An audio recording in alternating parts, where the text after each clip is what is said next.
అందరికీ నమస్కారం. నేను మీ బుద్ధ ప్రవీణ్ కుమార్. ఈరోజు బిఆర్టీ కాలనీ సమీపంలో ఆపరేట్ అవుతున్న బొగ్గు ఫ్యాక్టరీ మూసేయమని పొల్యూషన్ కంట్రోల్ బోర్డు వారు ఆదేశాలు ఇవ్వడం నిజంగా ఎంతో ఆనందంగా అనిపించింది. ఎందుకంటే దాదాపుగా మన బిఆర్టీ కాలనీయే కాకుండా చుట్టుపక్కల గ్రామాల వాళ్ళందరూ కూడా ఈ కంపెనీ కారణంగా, ఈ కంపెనీ వెదజల్లే కాలుష్యం కారణంగా గత కొన్నేళ్లుగా ఎంతో ఇబ్బంది పడుతున్న విషయం మనందరికీ తెలిసిందే.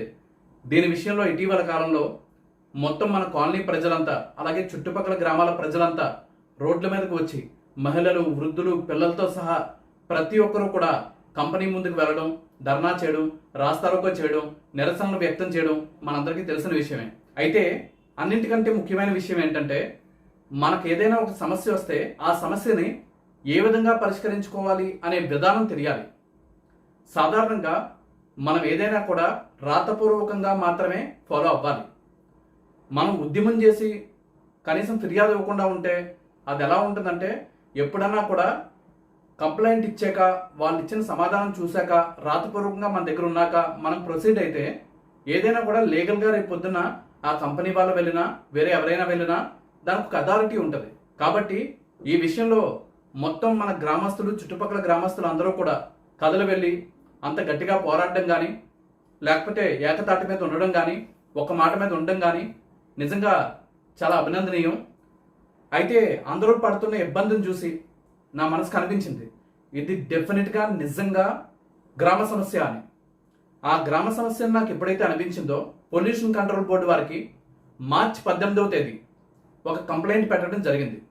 అది జరిగిన తర్వాత ఆ పొల్యూషన్ కంట్రోల్ బోర్డు అధికారులు మన గ్రామానికి రావడం, ఇలా బుద్ధ ప్రవీణ్ కుమార్ అనే వ్యక్తి ఈ కంప్లైంట్ పెట్టారు కంపెనీ గురించి, దానికి సంబంధించి విచారణ చేయడానికి వచ్చామని తెలిసిన తర్వాత, నేను కంప్లైంట్ పెట్టిన ఒక వారం 10 రోజుల తర్వాత కొంతమంది కంప్లైంట్స్ పెట్టారు, దాని తర్వాత ఇంకొంతమంది పెట్టారు. మొత్తం మీద నేను కాకుండా ఇంకొక 8 మంది ఈ ఇష్యూ గురించి కంప్లైంట్ చేయడం జరిగింది పొల్యూషన్ కంట్రోల్ బోర్డు వారికి.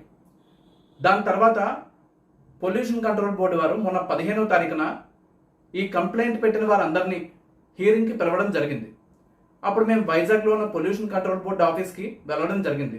వెళ్ళాక అక్కడ కూలంకషంగా ఈ కంపెనీకి సంబంధించి ఎదుర్కొంటున్న ఇబ్బందులు, ఈ పొల్యూషన్ ఏ విధంగా ఉంది అని అన్ని విషయాలు కూడా మాట్లాడడం జరిగింది. ఇది మీరు గమనించండి, ఇది యాక్చువల్గా పొల్యూషన్ కంట్రోల్ బోర్డు వారు ఇచ్చిన క్లోజింగ్ ఆర్డర్. అంటే అనహిత రిసోర్సెస్ ప్రైవేట్ లిమిటెడ్ అనే కంపెనీకి సంబంధించి వాళ్ళు ఎటువంటి ప్రొడక్షన్ చేయకూడదని ఆపేయమని ఇచ్చిన ఆర్డర్ అది. నేను అడిగిన ప్రతి పాయింట్ని కూడా వారు క్లియర్గా, అక్కడికి వచ్చిన అధికారుల బృందం కూడా ఎంతో శ్రద్ధగా విని అబ్జర్వేషన్స్ మొత్తం రాసుకోవడం జరిగింది. రాసుకొని దాని తర్వాత అవే అంశాలు నేను ఇంకొకటి వారిని అడిగింది ఏంటంటే, సార్ ఇప్పుడు నేను ఒకటి మాట్లాడుతున్నాను, అధికారులుగా మీరు ఒకటి మాట్లాడుతున్నారు, కంపెనీ ప్రతినిధులు ఒకటి మాట్లాడతారు, అయితే ఈ మాట్లాడిన అంశాలన్నీ కూడా రికార్డింగ్ మినిట్స్లో అవుతాయా అంటే, ఇలా మాట్లాడినవన్నీ కూడా అఫీషియల్గా రికార్డ్ అవ్వడం అనే ఒక ప్రక్రియ ఉంటుంది. ఆ ప్రక్రియలో భాగంగా ప్రతి ఒక్కటి కూడా ఎవరేం మాట్లాడారనేది రికార్డ్ అవుతుందని వాళ్ళకి స్పష్టం చేయడం జరిగింది. దాని తర్వాత ఇక్కడికి నేను వచ్చిన వ్యక్తిని, నా పేరు బుద్ధ ప్రవీణ్ కుమార్ అండి. నేను ఎస్బీఐలో బ్రాంచ్ మేనేజర్గా రిటైర్ అయ్యాను, విఆర్ఎస్ తీసుకున్నాను, ఇప్పుడు ప్రస్తుతం లా చేస్తున్నాను. అలాగే మీతో నేను మాట్లాడుతున్నాను, మీరు కూడా ఎవరో నాకు తెలియాల్సిన అవసరం ఉంది. ఎందుకంటే ఈ రిప్రజెంటేటివ్స్ పలానా వాళ్ళతో నేను మాట్లాడాను, వాళ్ళు పలానా ఇష్యూరెన్స్ ఇచ్చారు అని చెప్పడానికి కానీ, రేపు పొద్దున్న లీగల్గా ప్రొసీడ్ అవడానికి కానీ అవకాశం ఉంటుందని వాళ్ళకి చెప్పడం జరిగింది. వాళ్ళ మినిట్స్లో అవన్నీ ప్రొవైడ్ చేస్తామని చెప్పడం జరిగింది. అయితే ఇందులో భాగంగా నేను అడిగిన ప్రధానమైన అంశం ఏంటంటే, కన్సెంట్ టు ఆపరేట్. అంటే మనకి ఈ కంపెనీ అనేది 2007లో ప్రారంభమైంది. మెహర్కిరన్ ఎంటర్ప్రైజెస్ అనే పేరుతో ప్రారంభమైంది. ఆ తర్వాత 2016లో అనహిత రిసోర్సెస్ ప్రైవేట్ లిమిటెడ్ అనే పేరుతో కన్వర్ట్ అయిందని వాళ్ళు చెప్తున్నారు. కానీ మనకి కంపెనీ దగ్గరికి వెళ్ళి చూస్తే మహాలక్ష్మి వెల్మెన్ ఫ్యూయల్ లిమిటెడ్ అని కనబడుతుంది. అంటే ఈ 3 పేర్లు ఉన్నాయి కదండి, అసలు నిజంగా కంపెనీ ఏ పేరుతో ఉంది, ఓనర్స్ ఎవరు అనేది ఫస్ట్ క్వశ్చన్ అడిగాను. అడిగి వాళ్ళు అనహిత రిసోర్సెస్ ప్రైవేట్ లిమిటెడ్ అని చెప్పగానే, సరే అనహిత రిసోర్సెస్ ప్రైవేట్ లిమిటెడ్ అయితే మరి దానికి కూడా కన్సెంట్ టు ఆపరేట్ అనేది ఉందా, ఇన్ఫోర్స్లో ఉందా? నెక్స్ట్ అలాగే మీరు పొల్యూషన్కి సంబంధించి ఇటీవలే మా గ్రామంలో విజిట్ చేసినప్పుడు మీరు టెస్ట్ చేయడం జరిగింది. ఆ టెస్ట్ జరిపిన సమయంలో పొల్యూషన్ ఉన్నట్టు వచ్చిందా లేనట్టు వచ్చిందా, ఆ రిపోర్ట్ ఏమైంది అని అడగడం జరిగింది. నార్మల్గా 100 పాయింట్లు ఉండాలండి, 104 పాయింట్లు ఉంది, సో దగ్గరలోనే ఉంది, మరీ ఎక్కువ ఏం లేదు అన్నట్టు చెప్పడం జరిగింది. చెప్పంగానే నేను ఒక విషయం స్పష్టంగా వారికి చెప్పాను. ఏంటంటే, సార్ మీరు ఆ టెస్ట్ చేసినప్పుడు కంపెనీ ఆపేసి ఉంది. అయితే కంపెనీకి 2 చిమ్నీలు ఉన్నాయి, పొగ వెదజల్లే చిమ్నీస్. అందులో ఒకటి ఆపరేట్ చేస్తే ఎంత ఉంది, 2 ఆపరేట్ చేస్తే ఎంత ఉంది, అలాగే కంపెనీ ఫుల్ కెపాసిటీతో రన్ అవుతున్నప్పుడు ఎంత ఉంది, ఆ రీడింగ్స్ మీరు మాకు స్పష్టంగా ఇస్తే దాని గురించి మరింత అవగాహనతో మనం చర్చించుకునే అవకాశం ఉంటుంది. వాళ్ళు ఆ విధంగా కూడా రీడింగ్స్ తీసుకుంటాము, త్వరలోనే వస్తాము, రేపే వస్తాము అవసరం అయితే అన్నారు. రేపే రావడం ఏంటంటే, ఆల్రెడీ ఎంత ఇబ్బంది ఎదురవుతున్నప్పుడు ఎంతకాలం మీరు తీసుకోకపోవడానికి కారణం ఏంటి? లేదంటే ప్రైవేట్ ల్యాబ్స్లో ఏమైనా నన్ను చేయించమంటే, అప్రూవ్డ్ ల్యాబ్స్లో నేను ప్రైవేట్గా చేయిస్తాను, చేయించక అది మీరు యాక్సెప్ట్ చేస్తానన్నా ఓకే అని చెప్పడం జరిగింది. అలాగే చాలా అంశాలకు సంబంధించి వారు ఇంకోటి కూడా అడగడం జరిగింది. ఇన్నాళ్ళ నుండి కంపెనీ దాదాపు 19 ఏళ్ల నుండి ఉంది, మరి మీకు ఇన్నాళ్ళ నుండి ఇబ్బంది లేకుండా సడన్గా ఈ నెల లేదా 20 రోజుల నుండే అంత ఇబ్బంది ఏమొస్తుంది? ఆ కంపెనీ వాళ్ళకి కూడా ఒక అవకాశం ఇవ్వాలి కదా. సో కాబట్టి అంత ఇబ్బంది ఏమొచ్చింది అని అడిగినప్పుడు క్లియర్గా నేను ప్రస్తావించింది ఏంటంటే, సార్ ఇబ్బంది అయితే ఎప్పుడూ ఉంది, 2007 నుండి ఇబ్బంది ఉంది, కాకపోతే ఇలా అందరిలో ఒక ఐక్యత వచ్చి అందరూ ముందుకొచ్చి ఇలా ప్రశ్నించే పరిస్థితి, ఆ చైతన్యం ఇప్పటికి వచ్చిందండి. మహిళలందరూ కూడా రోడ్డెక్కారు. ప్రతి ఒక్కరు కూడా ఏ ఇంటికి చూసినా మీరు మ్యాడెక్కారు అంటే మొత్తం మసి కంప్లీట్గా ఉంటుంది. అలాగే అక్కడ పైన వాటర్ ట్యాంక్స్లో కూడా మసి పడిపోతుంది, ఏసీల్లో కూడా ఆఖరికి ఫిల్టర్స్ కూడా క్లీన్ చేసుకోవాల్సిన పరిస్థితి ప్రతి నెల రోజులకి వస్తుంది. మరీ దారుణంగా పొల్యూషన్ పెరిగిపోవడం వల్ల ఈ పరిస్థితి ఉత్పన్నమైంది. అలాగే అంతకు ముందు 2007లో కన్సెంట్ టు ఆపరేట్ ఇచ్చినప్పుడు, కంపెనీ కన్సెంట్ టు ఎస్టాబ్లిష్మెంట్ ఇచ్చినప్పుడు అప్పుడు పరిస్థితులు వేరండి. మా గ్రామం చుట్టూ చెట్లు విపరీతంగా ఉండేవి, అలాగే ట్రాఫిక్ ఎంత ఎక్కువ ఉండేది కాదు, పాపులేషన్ ఎంత ఎక్కువ ఉండేది కాదు. కానీ ఇప్పుడు చూస్తే పాపులేషన్ విపరీతంగా పెరిగింది, ట్రాఫిక్ విపరీతంగా పెరిగింది. మా ఏరియాలో మా రోడ్డు మీద అటువైపు క్రషర్లు కానీ వేరే కంపెనీలు కానీ కూడా వచ్చాయి చాలా. సో దానివల్ల వాహనాలు విపరీతంగా వెళ్తూ ఉండడం వల్ల పొల్యూషన్ కూడా విపరీతంగా పెరిగింది, చెట్లు తగ్గిపోయాయి, గ్రౌండ్ లెవెల్ వాటర్ కూడా తగ్గిపోయింది. సో ఇన్ని ఇబ్బందులు ఎదురవడం వల్ల ఇప్పుడు పొల్యూషన్ విపరీతంగా వ్యాపించింది అని చెప్పడం జరిగింది. కోల్ ఇండస్ట్రీ అనేది అత్యంత ఎక్కువగా కాలుష్యాన్ని వ్యాపింపజేసే ఇండస్ట్రీస్లో ఒకటి. అంటే వాస్తవానికి ఇండస్ట్రీస్ అనేవి 4 కేటగిరీల్లో ఉంటాయి: white category, orange category, green category, red category అని. కోల్ ఇండస్ట్రీ అనేది రెడ్ కేటగిరీలో వస్తుంది. అలాగే ఈ రెడ్ కేటగిరీలో పొల్యూషన్ కంట్రోల్ బోర్డు ప్రకారం 60 రకాల ఇండస్ట్రీస్ ఉన్నాయి. 60 రకాల ఇండస్ట్రీస్లో అత్యంత ఎక్కువ పొల్యూషన్ ఇచ్చే 17 ఇండస్ట్రీస్లో కోల్ ఇండస్ట్రీ ఒకటి. అంటే ఎంత దారుణంగా ఉంటుందో ఆలోచించండి. దాంతోపాటు ఈ కోల్ ఇండస్ట్రీ, మన ఏరియాలో ఉన్న కోల్ ఇండస్ట్రీకి ఒక రోజుకి ఎంత బొగ్గు ఉత్పత్తి చేసే అప్రూవల్ ఉంది అంటే 27 మెట్రిక్ టన్నులు, అంటే 27,000 కేజీలు ఒక రోజుకి ఉత్పత్తి చేసే పర్మిషన్ ఆ ఇండస్ట్రీకి ఉంది. అంటే ఏ లెవెల్లో హీట్ జనరేట్ అవుతుంది, ఏ లెవెల్లో పొల్యూషన్ జనరేట్ అవుతుంది, ఏ లెవెల్లో మొత్తం అది చుట్టుపక్కల ఉన్న వాతావరణాన్ని మొత్తం కలుషితం చేస్తుందో మనం స్పష్టంగా అర్థం చేసుకోవచ్చు. కంపెనీ వారు ప్రొడక్షన్ పెంచలేదండి, అంతకు ముందు ఎలా ఉండేదో అలాగే ఉంచాము, పొల్యూషన్ కూడా పెరగలేదు, అంతకు ముందు ఎలా ఉండేదో అలాగే ఉంది, ఇంకా నెక్స్ట్ మేము పొల్యూషన్ కంట్రోల్ చేయడానికి చాలా మెజర్స్ తీసుకున్నాం, పొల్యూషన్ అయితే తగ్గిపోద్ది, ఇలాంటివన్నీ వాదించారని చెప్పినప్పుడు నేను చెప్పింది ఒకటే, సార్ ఇక్కడ పొల్యూషన్ పెరిగిందా తగ్గిందా, ప్రొడక్షన్ పెరిగిందా తగ్గిందా అనేది వాళ్ళు చెప్పింది మీరు నమ్మద్దు, మేము చెప్పింది మీరు నమ్మద్దు. సింపుల్గా గత సంవత్సరం వాళ్ళు కోల్ ప్రొడ్యూస్ చేయడానికి ఎన్ని యూనిట్ల ఎలక్ట్రిసిటీ వాడారు, ఈ సంవత్సరం ఎన్ని వాడారు అనేది చూస్తే ప్రొడక్షన్ పెరిగిందో తగ్గిందో మనకు స్పష్టంగా అర్థమైపోద్దండి. ఎందుకంటే ఆ రీడింగ్స్ ఎవరు మార్చలేరు. ఛార్జెస్ మారచ్చు కానీ నెంబర్ ఆఫ్ యూనిట్స్ అప్పుడు ఒక 10,000 యూనిట్లు అయ్యి ఇప్పుడు 20,000 యూనిట్లు అయిందంటే ప్రొడక్షన్ విపరీతంగా పెరిగినట్టే. సో దాన్ని బట్టి మీకు స్పష్టంగా అవగాహన వస్తుంది, అందులో అయితే తిరుగులేదు. ఇప్పటికీ కూడా హౌస్ ట్యాక్స్, ట్రేడ్ లైసెన్స్ అనేది మెహర్కరన్ ఎంటర్ప్రైజెస్ పేరుతోనే ఉంది, అనహిత పేరుతో లేదు. అంటే బేసిక్ అప్రూవల్స్ కూడా ఏం లేవు. దాదాపు 30 నుండి 40 డిపార్ట్మెంట్స్ అప్రూవల్స్ కావాలి. ఆ అప్రూవల్స్ అన్నీ కూడా అనహిత పేరుతో ఉన్నాయా మీరు టెస్ట్ చేయండి.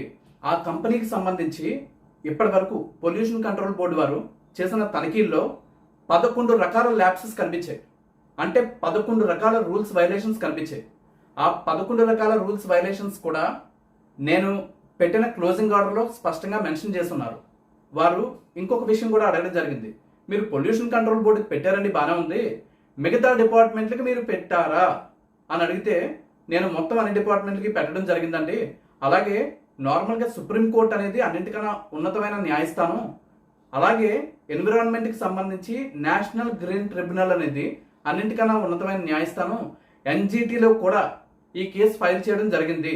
వివిధ డిపార్ట్మెంట్లు కంప్లైంట్లు పెట్టడం జరిగింది. అన్నీ కూడా గ్రౌండ్ లెవెల్ వర్క్ అంతా అయిపోయింది అని చెప్పడం జరిగింది. దాంతో వారు ఇవన్నీ ఆలోచించి, అంటే రేపు పొద్దున్న వారు సరైన చర్య తీసుకోకపోయినా ఉన్నత స్థాయిలో మరింత ఎక్స్ప్లెనేషన్ ఇవ్వాల్సి వస్తుంది, ఇబ్బంది కలుగుతుంది అనే ఉద్దేశంతో వెంటనే వారు ఈ విధమైన క్లోజింగ్ ఆర్డర్ ఇచ్చారు. అయితే దీనికి మొత్తం కారణం నేనే, నా వల్లే అయిపోయింది, నేనే సాధించాను, మొత్తం పేరు నాకే వచ్చేయాలి, ఇలాంటి ఆలోచనలు నాకు లేవు. ఎందుకంటే కొంతమంది ఏదైనా పబ్లిసిటీ కోసమే చేస్తారు, కానీ ఇంకొంతమంది ఏం చేసినా పబ్లిసిటీ అయిపోద్ది. నేను ఇది పబ్లిసిటీ కోసం చేయలేదనేది స్పష్టంగా ఎలా అర్థం చేసుకోవచ్చు అంటే, నేను ఎప్పుడు ఎవరికి నేను కంప్లైంట్ పెట్టాను, నేను పోరాడేస్తున్నాను, నేను చేసేస్తున్నాను చెప్పలేదు. ఊరిలోకి అధికారులు వచ్చి చెప్పే వరకు ఆ విషయం ఎవరికి తెలియదు. అలాగే మిగతా అన్ని డిపార్ట్మెంట్కి కంప్లైంట్ పెట్టిన విషయం కూడా అక్కడ ఆ అధికారులు నన్ను అడిగే వరకు నేను చెప్పలేదు. ఎందుకంటే ఒక సమస్య సాల్వ్ అవ్వడం ముఖ్యం. చేసే పనిలో మంచి కనిపిస్తే చాలు, మనిషి కనిపించాల్సిన అవసరం లేదు. మరి ఎంత చెప్తున్నారు కదండి, మరి ఇప్పుడు ఈ వీడియో ఎందుకు చేస్తున్నారని కూడా మీరు అనుకోవచ్చు. ఎందుకు చేస్తున్నాను అంటే, అందరికీ ఒక అవగాహన రావాలి. అంటే ఒక మనిషి తలుచుకుంటే, అందరూ ఉన్నతంగా ఆలోచిస్తే, మంచిగా పాటుపడితే ఎంత పెద్ద అంశాలనైనా ఏ విధంగా పరిష్కరించుకోవచ్చు అని తెలియాలనే ఉద్దేశంతో నేను ఇది పెడుతున్నాను తప్ప, నేను అంతకుముందు చూడలేని ఫేము కాదు, అంతకుముందు చూడలేని క్రేజీ లేదు.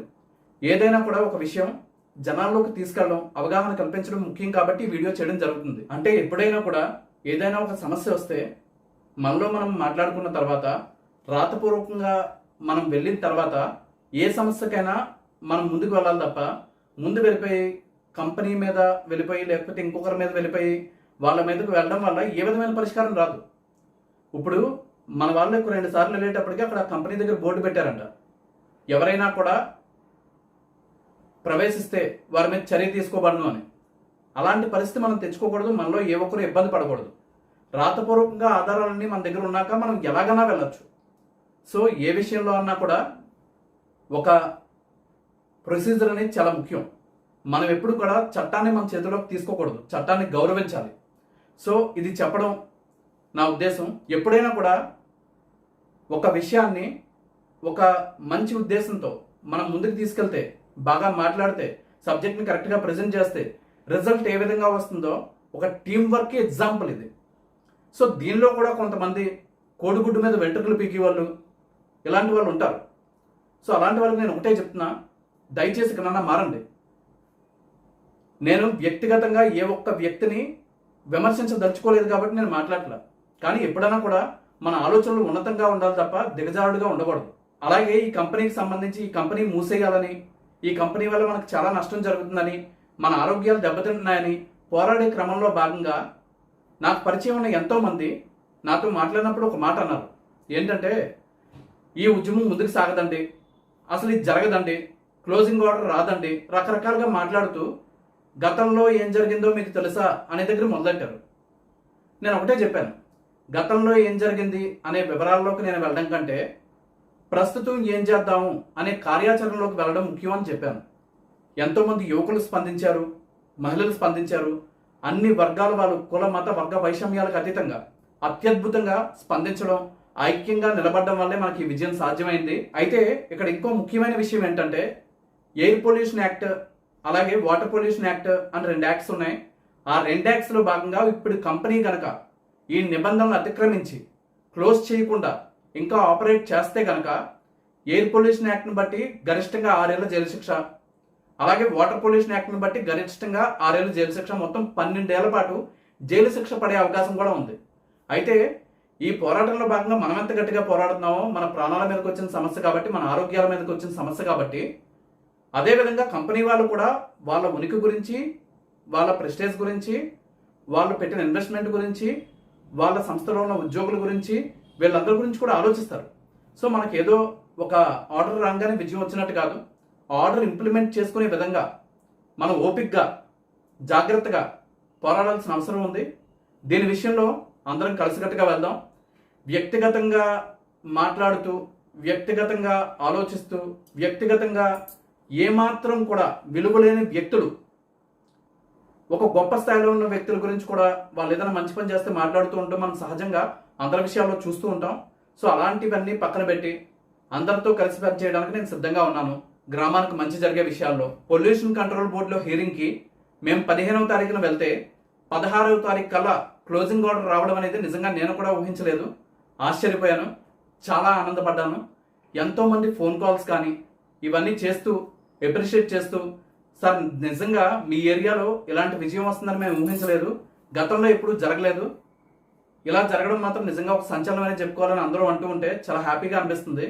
అలాగే ఈ విషయంలో కష్టపడిన ప్రతి ఒక్కరికి, పోరాడిన ప్రతి ఒక్కరికి, ఫిర్యాదులు చేసిన ప్రతి ఒక్కరికి పేరు పేరున నాకు వ్యతిరేకులు అనుకూలులు ఎవరు లేరు.